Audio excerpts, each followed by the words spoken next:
Brave David versus Giant Goliath. David was the youngest of 8 brothers. His 3 eldest brothers were serving in the Israelite army at a time when the Philistines were very strong and powerful. David's father Jesse asked David to take some provisions of wheat and bread to his soldier brothers and see how they were doing. Early the next morning, David set off for the Israelite army camp at Oak Valley in Judah. David left his bundles of food in the care of a sentry, ran to the troops who were deployed, and greeted his brothers. King Saul and his Israelite army were assembled on one hill facing the Philistines on the hill opposite.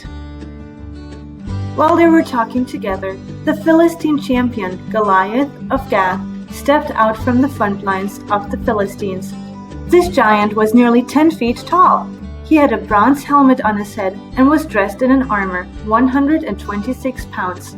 He wore bronze shin guards and carried a bronze sword. His spear tip alone weighed over 15 pounds. His shield bearer walked ahead of him. Goliath shouted the challenge he had been making each day. "Why bother using your whole army? Am I not Philistine enough for you? And you're all committed to Saul, aren't you? So pick your best fighter and pit him up against me. If he gets the upper hand and kills me, the Philistines will all become your slaves. But if I get the upper hand and kill him, you're all becoming our slaves and serve us. I challenge the troops of Israel this day. Give me a man. Let us fight it out together."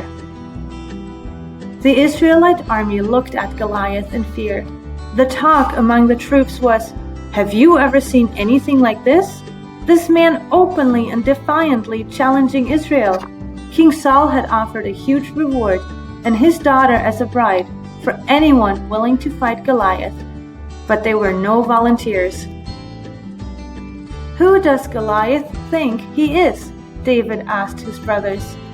"This Philistine is taunting the armies of God. I'll fight him." They were dismissive of their youngest brother. "Why are you not tending your father's flock of sheep?" But news of David's willingness to fight reached King Saul, who sent for him. David trusted in God and told the king, "I'm ready to go and fight this Philistine." Saul answered, "You cannot go and fight this Philistine. You're too young and inexperienced, and he's been at this fighting business before you were born. I've been a shepherd, tending sheep for my father. Whenever a lion or bear came and took a lamb from the flock, I would go after it, knock it down, and rescue the lamb.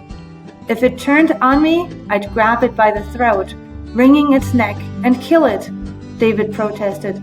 "And I'll do the same to this Philistine who is taunting the troops of God. God, who delivered me from the teeth of the lion and the claws of the bear, will deliver me from this Philistine." Saul said, "Go, and God help you." Then Saul knitted David as a soldier in an armor.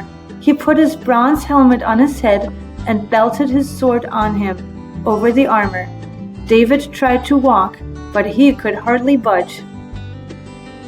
David told Saul, "I cannot move with all this stuff on me. I'm not used to this," and he took it all off. In the meantime, Goliath the Philistine paced back and forth, his shield bearer in front of him, taunting the Israelite army. David put his trust in God and set off to do battle.